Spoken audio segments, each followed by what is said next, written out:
نحمده ونصلي على رسوله الكريم اما بعد فاعوذ بالله من الشيطان الرجيم بسم الله الرحمن الرحيم رب اشرح لي صدري ويسر لي امري واحلل عقدة من لساني يفقهوا قولي۔ جمعہ بہترین دن۔ رسول اللہ صلی اللہ علیہ وسلم نے فرمایا خیر یوم طلعت علیہ الشمس یوم الجمعۃ فیہ خلق آدم وفیہ ادخل الجنہ وفیہ اخرج منہا ولا تقوم الساعۃ الا فی یوم الجمعہ۔ بہترین دن جس پر سورج طلوع ہو کر چمکے جمعہ کا دن ہے۔ اسی دن آدم علیہ السلام پیدا ہوئے، اسی دن جنت میں داخل کیے گئے، اسی دن جنت سے زمین پر اتارے گئے، اور قیامت بھی جمعے کے دن قائم ہوگی۔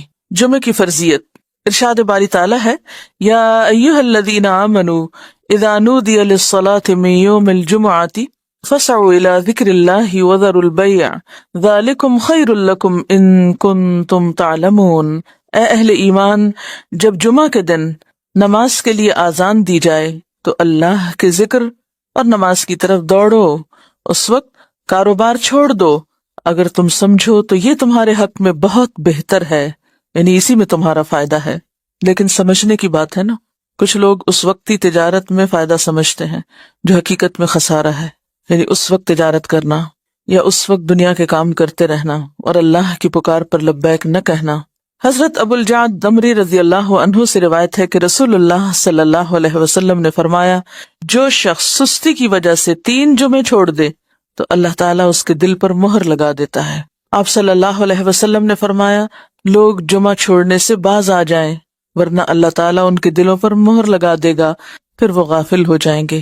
تو اس سے پتہ چلتا ہے کہ جب انسان ایک نافرمانی کرتا ہے اور اس کے بعد توبہ نہیں کرتا اور پھر دوبارہ وہی کام کرتا ہے اور پھر سے 12 وہی کام کرتا ہے تو پھر وہ اللہ کی رحمت سے دور ہونے لگتا ہے اور ایسا بے حس ہوتا ہے کہ نیکی کا شوق بھی اور گناہوں پر کسی قسم کی فکر اور پریشانی سب ختم ہو کر رہ جاتا ہے۔ حضرت ابن مسعود سے روایت ہے کہ رسول اللہ صلی اللہ علیہ وسلم نے ان لوگوں کے گھروں کو جو جمعہ سے پیچھے رہ جاتے ہیں جلا دینے کا قصد کیا، یعنی یہ ارادہ کیا کہ ان کے گھر ہی جلا دیے جائیں۔ جمعہ کا چھوڑنا بہت بڑا گناہ ہے، اس پر شدید وعید ہے، لہٰذا ہر مسلمان پر جمعہ پڑھنا فرض ہے، اس میں ہرگز سستی نہیں کرنی چاہیے۔ جب خطیب ممبر پر چڑھے اور اذان ہو جائے تو سارے کاروبار حرام ہو جاتے ہیں۔ جمعہ کے متفرق مسائل۔ نمبر 1، رسول اللہ صلی اللہ علیہ وسلم نے فرمایا جس کا اللہ اور آخرت کے دن پر ایمان ہے اس پر جمعہ فرض ہے۔ مریض، مسافر، عورت، نابالغ لڑکا اور غلام جمعہ کی فرضیت سے مستثنی ہے، یعنی ان پر جمعہ فرض نہیں، اگر چاہیں تو پڑھ لیں، نہیں تو ظہر کی نماز بھی کافی۔ نمبر 2، نبی صلی اللہ علیہ وسلم نے فرمایا جو شخص جمعہ کے روز خوب اچھی طرح نہائے اور پا پیادہ یعنی پیدل مسجد میں جائے، امام کے نزدیک ہو کر دل جمی سے خطبہ سنے، یعنی ادھر ادھر غفلت کے ساتھ نہیں بلکہ پوری توجہ کے ساتھ اگلی صفوں میں بیٹھ کر، اور کوئی لغو بات نہ کرے تو اس کو ہر قدم پر 1 برس کے روزوں کا اور اس کی راتوں کے قیام کا ثواب ہوگا، یعنی اتنا فضیلت والا عمل ہے اگر کوئی شخص پوری توجہ اور محبت اور شوق کے ساتھ کرے۔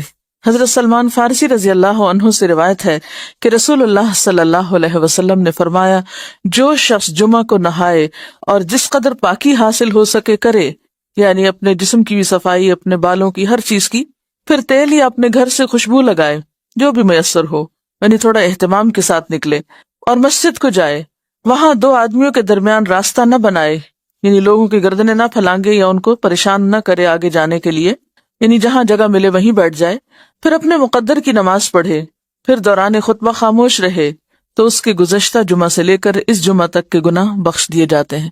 اب یہاں پر گناہوں کی بخشش کس چیز کے ساتھ منسلک ہے کہ انسان اپنی ذات سے کسی کو تکلیف نہ دے، یعنی صرف اتنا نہیں کہ آپ خود شوق سے چلے ہیں نیکی کرنے، عبادت کرنے، اور اپنے شوق میں دوسروں کے لیے باعث اذیت ہیں، ایسا نہیں ہونا چاہیے۔ رسول اللہ صلی اللہ علیہ وسلم نے فرمایا جو شخص غسل کر کے جمعہ کے لیے آتا ہے اور خطبہ شروع ہونے تک جس قدر ہو سکے نوافل ادا کرتا ہے، پھر خطبہ جمعہ شروع سے لے کر آخر تک خاموشی کے ساتھ سنتا ہے تو اس کے گزشتہ جمعہ سے لے کر اس جمعہ تک اور مزید 3 دن کے گناہ معاف کر دیے جاتے ہیں۔ حضرت عبداللہ بن عباس رضی اللہ عنہ فرماتے ہیں مسجد نبوی کے بعد جو سب سے پہلا جمعہ پڑھا گیا وہ بحرین کے گاؤں جوافہ میں عبد القیس کی مسجد میں تھا۔ اس سے کیا پتہ چلتا ہے کہ جمعہ صرف بڑے شہر میں نہیں بلکہ گاؤں وغیرہ میں بھی پڑھا جا سکتا ہے، یا جہاں بھی لوگوں کی آبادی ہو، اکٹھے رہتے ہوں، وہاں پر جمعہ پڑھنا چاہیے، یہ جمعے کا اہتمام کیا جانا چاہیے۔ یہاں اس موقع پر میں یہ یاد دہانی آپ کو کرا دوں کہ جن خواتین کے لڑکے ہیں خاص طور پر، ان کو، اپنے شوہروں کو، اپنے مرد رشتہ داروں کو یہ احادیث ضرور پڑھوا دیں یا ان کو یاد دہانی کرا دیں، تاکہ وہ اگر جاتے بھی ہیں جمعہ پڑھنے تو شوق سے جایا کریں اور ان آداب کا خیال بھی رکھیں جو رکھنے چاہیے۔ اسد بن زرارہ نے نقی الخدمات کے علاقے میں بنو بیازہ کی بستی حزم النبیت جو مدینہ سے 1 میل کے فاصلے پر تھی اس میں جمعہ قائم کیا۔ حضرت عبداللہ بن عمر مکہ اور مدینہ کے درمیان بسنے والے لوگوں کو جمعہ پڑھتے دیکھتے تو اعتراض نہ کرتے۔ نمبر 4، حنین کے دن بارش ہو رہی تھی تو رسول اللہ صلی اللہ علیہ وسلم نے اپنے منادی کو حکم دیا، آج اپنی اپنی قیام گاہوں میں نماز پڑھنے کا اعلان کر دو، اور وہ جمعہ کا دن تھا۔ یعنی اگر بارش کا موسم ہو اور جانے میں تکلیف ہو تو ایسی صورت میں پھر ظہر کی نماز گھر پہ پڑھی جا سکتی ہے جب نکلنے میں حرج ہو۔ حضرت ابو ہریرہ سے روایت ہے کہ نبی صلی اللہ علیہ وسلم نے فرمایا، آج کے دن 2 عیدیں، عید اور جمعہ اکٹھی ہو گئی ہیں، جو شخص صرف عید پڑھنا چاہے اسے وہ کافی ہے، لیکن ہم عید اور جمعہ دونوں پڑھیں گے۔ یعنی اگر ایک ہی دن میں 2 چیزیں ہوں تو ایک کی رخصت ہے، یعنی عید پڑھنا کافی ہے، جمعہ جو ہے اس کی بجائے ظہر کی نماز بھی پڑھی جا سکتی ہے، لیکن آپ صلی اللہ علیہ وسلم نے پھر بھی دونوں چیزوں کو پڑھنا پسند فرمایا اگرچہ سہولت رکھی۔ عبداللہ بن زبیر رضی اللہ عنہ کے زمانے میں جمعہ کے دن عید ہوئی تو انہوں نے نماز عید پڑھائی، جمعہ نہ پڑھایا۔ اس واقعے کی خبر ابن عباس کو ملی تو انہوں نے فرمایا، ان کا یہ عمل سنت کے مطابق ہے۔ نمبر 6، رسول اللہ صلی اللہ علیہ وسلم نے فرمایا، اگر گنجائش ہو تو جمعہ کے لیے روزانہ استعمال ہونے والے کپڑوں کے علاوہ کپڑے بناؤ۔ یعنی اگر گنجائش ہو اور آسانی ہو اور سہولت ہو، اس سے یہ مطلب نہیں کہ ہر ہفتے نیا جوڑا سلوایا جائے، اس کا مطلب یہ ہے کہ جمعے کا جوڑا مخصوص بھی رکھا جا سکتا ہے، ٹھیک ہے، نہیں ایک دفعہ آپ نے سلوا لیا، اس کو ہر روز پہننے کی بجائے جمعے کے دن پہنا جائے، یعنی جمعے کا لباس مخصوص کیا جا سکتا ہے عام روزمرہ کے لباس سے، یعنی اہتمام کی بات ہے، اصل میں صرف نئے کپڑے سلوانے کی بات نہیں ہے۔ نبی صلی اللہ علیہ وسلم نے دوران خطبہ گوٹ مار کر بیٹھنے سے منع فرمایا۔ گوٹ مارنا اس طرح بیٹھنے کو کہتے ہیں کہ ہاتھ یا کپڑے کے ساتھ رانوں کو پیٹ سے ملا کر بیٹھیں، ٹھیک ہے، اس طرح بیٹھنے سے عموماً نیند آ جاتی ہے اور پھر آدمی خطبہ نہیں سن سکتا۔ علاوہ ازیں اس حالت میں آدمی اکثر گر پڑتا ہے یا بے حجاب ہونے کا بھی اہتمام ہوتا ہے۔ بیٹھ کے دکھائیے، جی ہاں، اس طرح، یعنی بہت ہی ریلیکس قسم کی اور کیجول قسم کی سٹنگ ہے، یہ اس سے منع کیا گیا ہے۔ نمبر 8، جابر بن سمرہ رضی اللہ عنہ سے روایت ہے کہ رسول اللہ صلی اللہ علیہ وسلم کھڑے ہو کر خطبہ دیتے اور 2 خطبوں کے درمیان بیٹھتے، جو شخص یہ کہے کہ آپ بیٹھ کر خطبہ دیتے تھے اس نے غلط بیانی کی۔ حضرت کعب بن عجرہ سے روایت ہے کہ وہ مسجد میں داخل ہوئے اور عبد الرحمن ابن ام الحکم بیٹھے ہوئے خطبہ دے رہے تھے۔ کعب نے کہا، اس خبیث کی طرف دیکھو، بیٹھے ہوئے خطبہ دیتا ہے، حالانکہ اللہ تعالیٰ فرماتے ہیں وَإِذَا رَأَوْا تِجَارَةً أَوْ لَهْوًا انفضوا إِلَيْهَا وَتَرَكُوكَ قَائِمًا، اور جب یہ لوگ کوئی سودا بکتا دیکھتے ہیں یا کوئی تماشا دیکھتے ہیں تو اس کی طرف بھاگ اٹھتے ہیں اور آپ کو خطبے میں کھڑا ہی چھوڑ دیتے ہیں۔ قرآن پاک سے یہ بات پتہ چلتی ہے کہ خطبہ کھڑے ہو کر دینا چاہیے۔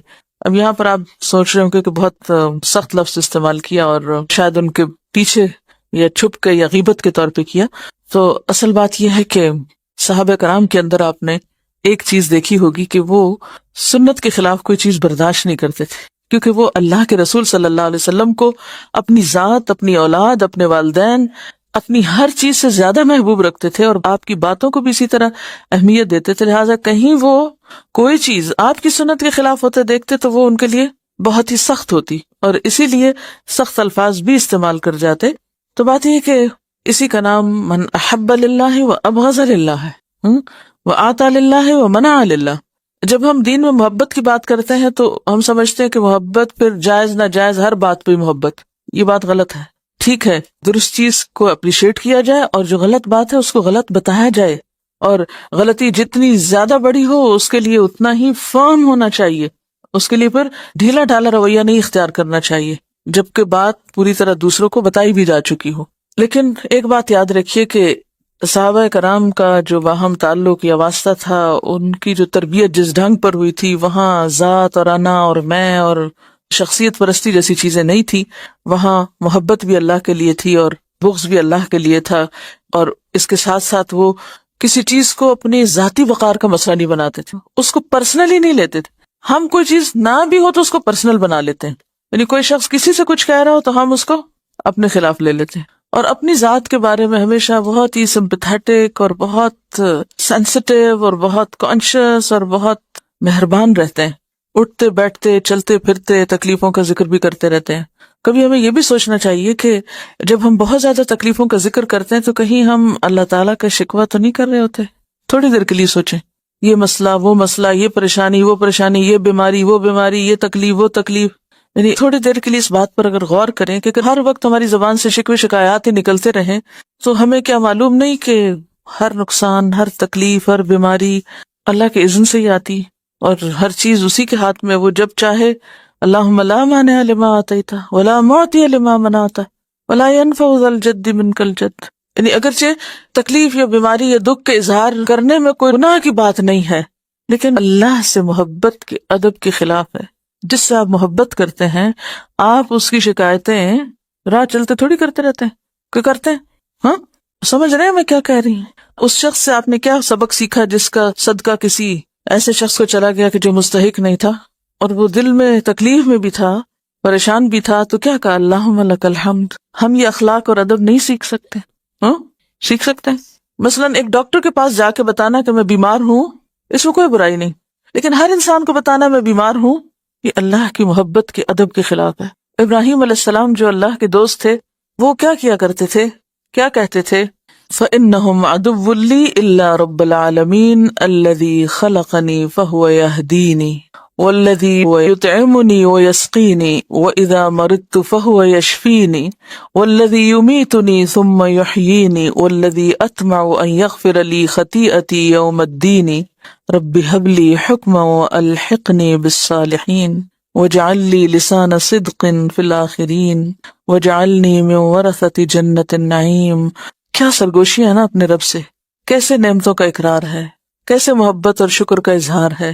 اب سوچتے ہو کہ پڑھاتے پڑھاتے پتہ نہیں کہاں چلی جاتی ہیں اور کسی اور ہی irrelevant بات کے اوپر شامت لے آتی ہیں روز. دیکھیے، ایک ہے عام سطح پہ جینا اور ایک ہے مقربین کی سطح پہ جینا. تو ہم معلوم نہیں کہاں ہیں، لیکن مقربین کے رستے پہ چلنا تو چاہیے نا، کہ نہیں؟ اتنی دعائیں مانگ کے کہتے رب ہب لی حکمن، یہ ہے عجز، یہ ہے عجزی. ساری مناجات کر کے کہتے ہیں اللہ مجھے حکمت دے، قوت فیصلہ دے، سمجھ دے، فہم دے، والحقنی بالصالحین. یہ ہوتی ہے اللہ سے محبت کی علامت ہے. شکوہ محبت کی موت ہوتا ہے، شکوہ محبت کی موت ہوتا ہے. جس سے محبت ہوتی ہے اس سے شکوے نہیں کیے جاتے، یا اس کے شکوے یا اس کی شکایتیں دوسروں کے سامنے نہیں کی جاتی. جب کھینچ کے آہے سر کہتا ہے کوئی بندہ، جس حال میں بھی رکھے صد شکر ہے اللہ کا، میں سوچنے لگتا ہوں یہ شکر کیا اس نے یا تانا دیا اس نے رزاق دو عالم کو. میں سوچتی ہوں کبھی کبھی کہ ہم نہ سمجھی میں پتہ نہیں کیا کیا کرتے ہیں، اور پھر ہم مطمئن اتنے رہتے ہیں کہ ہم سب ٹھیک کر رہے ہیں. یہ جو دھوکہ ہے نا نفس کو، اور یہ جو خوش فہمی اور غلط فہمی ہے ہمیں اپنے بارے میں، اس کے لیے دعا کیا کریں کہ یا اللہ مجھے میرے عیب دکھا، کیونکہ یہ جو دھوکہ ہے خود کا سخت نقصان دہ ہے. اور دنیا میں ہمیں کوئی نہیں پتا چل رہا کہ ہم نیکی کے پردے میں کیا کیا گڑبڑ کر رہے ہیں. قیامت کے دن جب اعمال نامے سامنے آئیں گے نا، نمبر لگ کے، تو ہوش اڑ جائیں گے کہ یہ میں کس غلط فہمی میں رہا. رسول اللہ صلی اللہ علیہ وسلم نے جمعہ کا خطبہ دیا. آپ کے سر پر سیاہ رنگ کی پگڑی تھی، اس کے دونوں سرے آپ نے کندھوں کے درمیان چھوڑے ہوئے تھے، اس کے دونوں سرے آپ نے کندھوں کے درمیان چھوڑے ہوئے تھے. رسول اللہ صلی اللہ علیہ وسلم نے جمعہ کے دن مسجد میں نماز جمعہ سے پہلے حلقہ بنانے سے منع فرمایا ہے. یعنی کہ صبح سے ہی آ کے وہاں حلقہ بنا کے بیٹھ جاؤ، کچھ پڑھنے لگ جاؤ. اب سوال یہ پیدا ہوتا ہے کہ جمعہ سے پہلے اس سے منع کیوں کیا گیا؟ دعا مانگ کے جواب دے اللہ سے کہ اللہ صحیح حکمت دے اور صحیح بات کی توفیق دے. دیکھیے کہ ہر چیز کا اپنا ایک مقام ہوتا ہے نا. آپ کو جمعہ کے لیے جانا ہے، جمعہ کی نیت سے جائیں گے نا مسجد میں، اور اگر حلقہ بنانے یا بیٹھنے کے لیے جانا ہے تو وہ اس نیت سے پہلے ہی جا کے بیٹھیں گے نا. تو وہ جو اصل کام ہے وہ کس میں دب جائے گا، اس پہ ایک شیڈو آ جائے گا نا کسی اور عمل کا. مثلاً یہ ایسا ہی ہے جیسے آپ کو کوئی کھانے سے پہلے میٹھا کھلا دے. کئی ملکوں میں کھانے سے پہلے میٹھا کھاتے ہیں. مجھے اب یاد نہیں کہا، میں کہیں کسی جگہ پر گئی تو انہوں نے پہلے میٹھا سرو کیا. میں نے کہا یہ رکھ دیں ابھی بعد میں، کہتے نہیں ہمارے یہاں پہلے میٹھا کھایا جاتا ہے. اچھا، لیکن ہمارے ہاں جیسے عادات ہیں اس میں کیا ہے کہ میٹھا آخر میں کھایا جاتا ہے، ٹھیک ہے. اب اگر کھانے سے پہلے میٹھا کھا لیں تو اس سے کیا امپیکٹ ہوتا ہے کھانے پر؟ کھانے سے پہلے کیا کھاتے ہیں؟ ایپیٹائزر. تو میٹھا ایپیٹائزر نہیں ہے، وہ کیا کرتا ہے؟ فلنگ کر دیتا ہے، بھوک ختم کر دیتا ہے. تو اگر آپ جناب جمعہ سے پہلے ہی ہلکے بنا کے بیٹھ گئے کچھ کرنے کرانے، تو کیا ہوگا؟ جب تک جمعے کا وقت آئے گا پیٹ بھر چکا ہوگا. کیونکہ ہر عبادت کے اندر ایک شوق، اس عبادت کی روح یا جو اس کی اہمیت ہے یا جو اس کے اندر شوق اور ذوق ہے وہ ماند پڑ جائے گا. پہلے سے ہی تھک جائیں گے آپ. عید کی نماز سے پہلے کوئی نوافل نہیں ہے. بنیادی بات یہی ہے کہ اس سے جو جمعے کی اہمیت یا جمعے کی جو خصوصیت ہے اس پر ایک طرح سے اثر بھی پڑتا ہے. چلیے آگے چلتے ہیں. لہٰذا جو علماء خطبہ جمعہ سے پہلے تقریر کرتے ہیں انہیں اس عمل کو ترک کر دینا چاہیے. حضرت انس رضی اللہ عنہ کہتے ہیں کہ رسول اللہ صلی اللہ علیہ وسلم شدت کی سردی میں جمعہ کی نماز سویرے پڑھتے تھے اور شدت کی گرمی میں دیر سے پڑھتے تھے. حضرت جابر کہتے ہیں کہ جب رسول اللہ صلی اللہ علیہ وسلم خطبہ ارشاد فرماتے تو آپ کی آنکھیں سرخ ہو جاتی، آواز بلند ہوتی اور جوش میں آ جاتے تھے، گویا کہ آپ ہمیں کسی ایسے لشکر سے ڈرا رہے ہیں جو صبح یا شام ہم پر حملہ کرنے والا ہے، اور فرماتے کہ میں اور قیامت ساتھ ساتھ اس طرح بھیجے گئے ہیں. آپ اپنی شہادت کی اور درمیانی انگلی کو ملا دیتے، یعنی میرے بعد اب اور کوئی پیغمبر نہیں آئے گا، میرے بعد اب قیامت ہی آئے گی. تو اس سے کیا بات پتہ چلتی ہے؟ اس سے یہ بات پتہ چلتی ہے کہ تعلیم اور خطبے میں فرق ہوتا ہے. تعلیم میں آپ کا انداز کیا تھا؟ آہستہ آہستہ بولتے، لفظ گنے جا سکتے تھے، ایک بات بعض اوقات 3 بار بھی دہراتے. لیکن خطبے کا انداز فرق تھا، وہ زوردار ہوتا تھا، وہ شدت والا ہوتا تھا، اس میں ایک انذار کا پہلو غالب ہوتا تھا، وہ لوگوں کو جھنجھوڑنے والا ہوتا تھا، غفلت سے جگانے والا ہوتا تھا، بیدار کرنے والا ہوتا تھا. اس سے کیا بات سامنے آتی ہے کہ ہر موقع کی مناسبت سے تعلیم کا انداز اور تربیت کا فرق ہونا چاہیے. ہر وقت ایک ہی روٹین میں کام نہیں کرنا چاہیے، ویسے بھی طبیعتیں پھر اکتانے لگتی. نبی صلی اللہ علیہ وسلم نے فرمایا امام کے ساتھ جتنی نماز پالو وہ پڑھو اور جو رہ جائے اسے پورا کرو. اس حدیث کی روح سے نماز جمعہ کی دوسری رکعت کے سجدہ یا تشہد کو پانے والا سلام پھرنے کے بعد اٹھ کر 2 رکعتیں پڑھے گا، 4 نہیں، کیونکہ اس کی فوت شدہ نماز 2 رکعتیں ہیں، 4 رکعتیں نہیں. یعنی جمعہ اگر اپنے آخری حصے میں آپ نے پایا، ایسا امام جو تھا وہ آخری سجدہ کر رہا تھا اور آپ مسجد میں داخل ہوئے، یا وہ تحیات بیٹھے تو سلام سے پہلے آپ بیٹھ گئے ساتھ، تو ایک طرح سے جمعے کا ثواب تو مل گیا، لیکن بعد میں 2 رکعتیں پڑھی جائیں گی، ظہر بنا کے 4 نہیں پڑھی جائیں گی. دوران خطبہ 2 رکعتیں پڑھ کر بیٹھو. رسول اللہ صلی اللہ علیہ وسلم جمعہ کا خطبہ ارشاد فرما رہے تھے کہ ایک شخص سلیق غطفانی مسجد میں آئے اور 2 رکعتیں پڑھے بغیر بیٹھ گئے. نبی صلی اللہ علیہ وسلم نے پوچھا کیا تم نے 2 رکعتیں پڑھی ہیں؟ اس نے عرض کی نہیں یا رسول اللہ. آپ نے فرمایا کھڑے ہو جاؤ اور 2 رکعتیں پڑھ کر بیٹھو. پھر آپ نے ساری امت کے لیے حکم دے دیا جب تم میں سے کوئی ایسے وقت مسجد میں آئے کہ امام خطبہ دے رہا ہو تو اسے 2 مختصر سی رکعتیں پڑھ لینی چاہیے، یعنی خطبے کے دوران بھی پڑھ سکتا ہے. جمعہ سے پہلے نوافل کی تعداد مقرر نہیں، بلکہ نبی صلی اللہ علیہ وسلم نے اجازت دی کہ جتنے بآسانی پڑھ سکتے ہیں پڑھ لیں. یعنی ایک دفعہ آپ مسجد میں آ گئے ہیں، آپ 2 پڑھیں، 4 پڑھیں، 6 پڑھیں، جتنے آپ کے پاس موقع ہے، وقت ہے، تو انتظار میں فارغ بیٹھنے کی بجائے بہترین ذکر ہے نماز وہ کریں، مگر کم از کم 2 ضروری ہیں. گردنیں نہ پھلانگے. حضرت عبداللہ بن بصر رضی اللہ عنہ سے روایت ہے کہ جمعہ کے دن رسول اللہ صلی اللہ علیہ وسلم خطبہ دے رہے تھے کہ ایک شخص لوگوں کی گردنیں پھلانگتا ہوا آنے لگا تو آپ نے یہ دیکھ کر فرمایا بیٹھ جاؤ، تم نے لوگوں کو ایذا دی اور دیر لگائی ہے. آنیت و آذیت، دیر سے پہنچے ہو اور تکلیف دے رہے ہو، بعد میں آئے ہو اور گردنیں پھلانگ پھلانگ کے آگے آ کے بیٹھ رہے ہو. یہ بد اخلاقی بھی ہے، کیونکہ پہلے آنے والوں کا حق پہلا ہے. ہمیں تھوڑا سا اس بات کا ضرور خیال رکھنا چاہیے کہ ہر وقت اپنی ہی ذات کو اہم نہیں سمجھنا چاہیے کہ میں امپورٹنٹ ہوں، مجھے آگے جگہ ملنی چاہیے، مجھے قریب. اگر آپ کو اتنا ہی شوق ہے تو پھر آپ وقت پر آئیں. یعنی کوئی بھی کام جس میں دوسروں کا نقصان ہو اور اپنا فائدہ ہو تو ضرور اس کا وزن کرنا چاہیے کہ میں کسی کو نقصان دے کر اپنا فائدہ حاصل کر رہی ہوں تو یہ میں کس قسم کی نیکی کما رہی ہوں.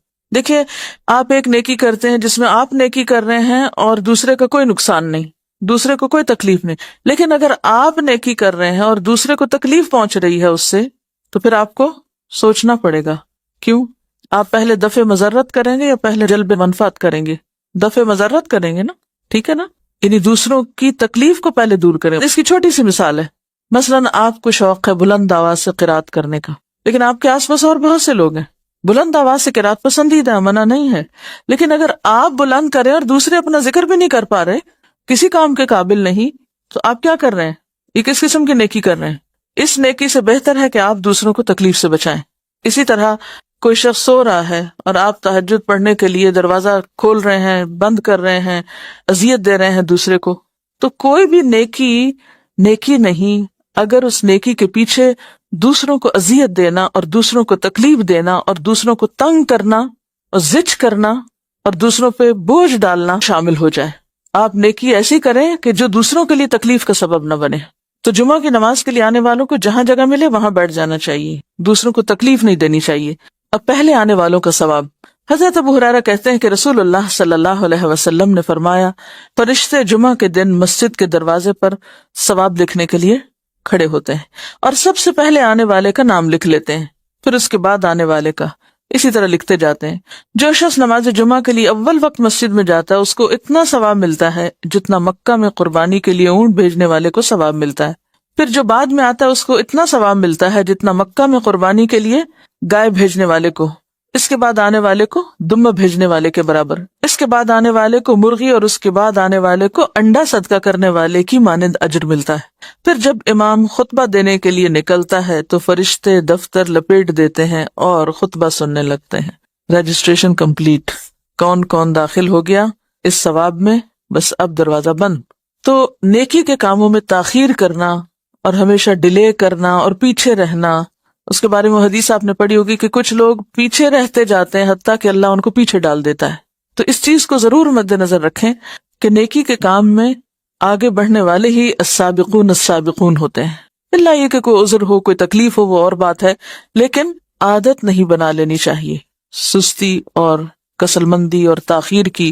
اچھا کوئی بات نہیں، پھر صحیح.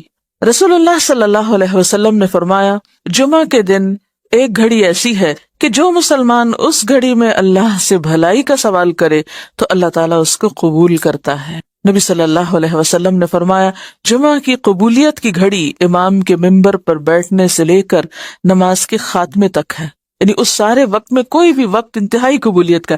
اچھا اب نشاندہی بھی کر دی گئی اور بتا بھی دی گئی کہ ایک گھڑی، اس سے کیا فائدہ ہوگا کہ لوگ اس وقت کو پوری طرح اللہ کی طرف متوجہ ہو کے گزاریں گے کہ معلوم نہیں کون سی گھڑی اور میں اس گھڑی میں ادھر ادھر دیکھتا ہوا غافل رہ کے وقت ضائع کر بیٹھوں، یہ چانس گنوا بیٹھوں.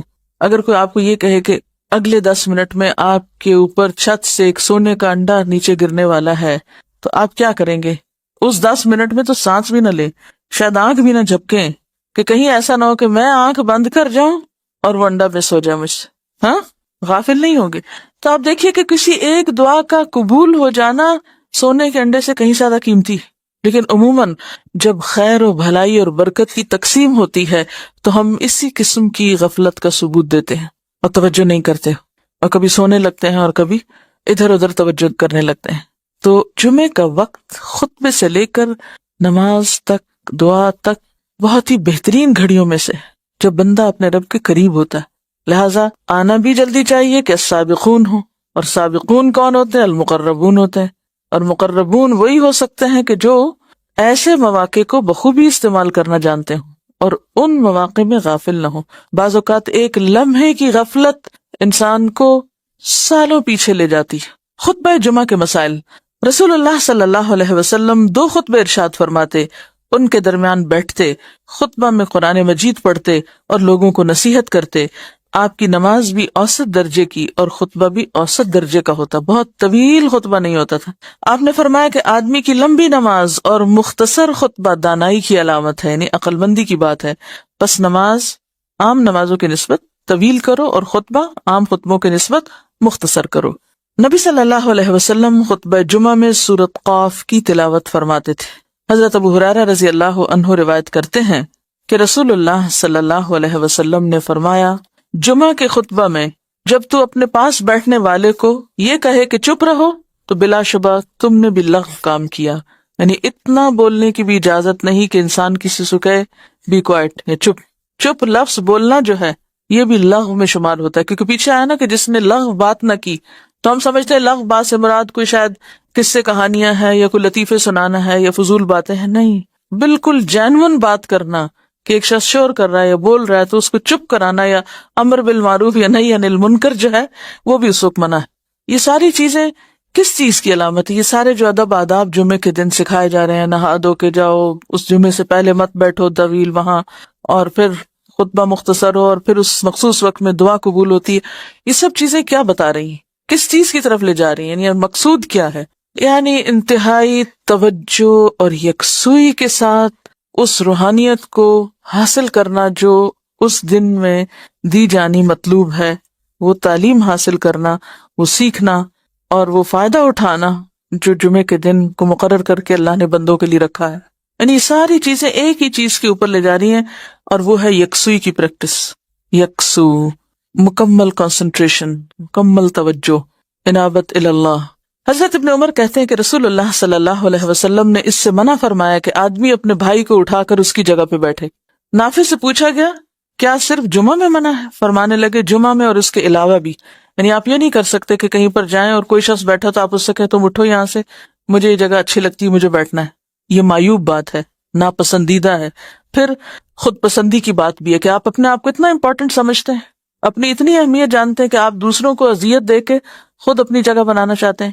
اصل بات یہ کہ جب تک ہم اپنی خود پسندی سے اور اپنی انا سے اور اپنی ذات کی اہمیت کے شوق سے اور ذاتی بڑائی کے شوق سے باہر نہیں نکلیں گے، بہت سی نیکیوں سے محروم رہ جائیں گے، بلکہ نیکیوں کے شوق میں بھی گناہیں کرتے رہیں گے. حضرت عمارہ بن رویبہ سے روایت ہے کہ انہوں نے بشیر بن مروان کو جمعہ کے دن منبر پر دونوں ہاتھ اٹھاتے ہوئے دیکھا تو فرمایا اللہ تعالیٰ ان دونوں ہاتھوں کو ہلاک کرے. عمارہ بن رویبہ کون ہیں؟ صحابی ہیں.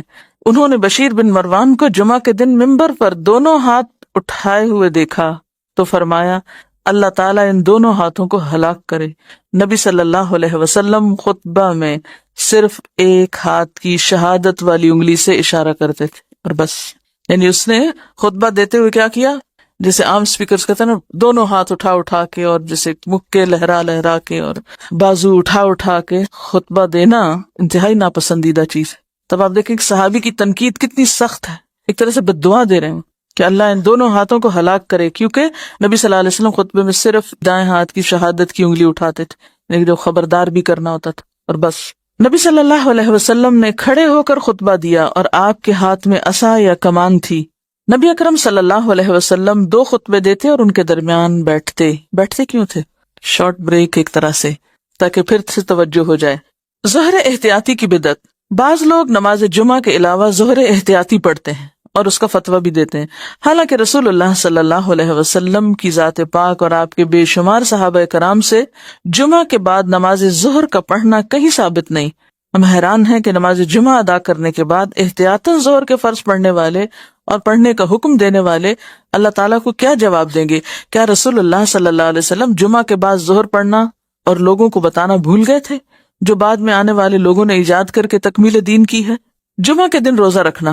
نبی صلی اللہ علیہ وسلم نے جمعہ کا دن روزے کے لیے اور جمعہ کی شب یعنی جمعرات اور جمعے کے درمیانی رات کو عبادت کے لیے خاص کرنے سے منع فرمایا. پھر آپ دیکھیے کہ جمعے کے دن روزے سے منع کر دیا گیا، کیا حکمت ہو سکتی؟ دیکھیے کہ روزہ رکھ کے ایک طرح سے کچھ کمزوری بھی تو ہو جاتی ہے نا، اور بعض اوقات ہو سکتا ہے کہ آپ کے قریبی علاقے میں جمعے کا اہتمام نہ ہو، آپ کو دور جانا ہو. پھر اسی طرح یہ ہے کہ صرف ایک ہی دن کو مخصوص کر لینا عبادت کے لیے اور باقی سارے دن بھول جانا، یعنی سارا کچھ ایک ہی دن اکٹھا کرنا اور بہت کچھ ایک ہی دن کر کے اور باقی دنوں میں فارغ ہو جانا، ان چیزوں کا سدباب کیا گیا. روزے کے لیے جمعرات کا دن زیادہ پسندیدہ ہے جمعے کی نسبت.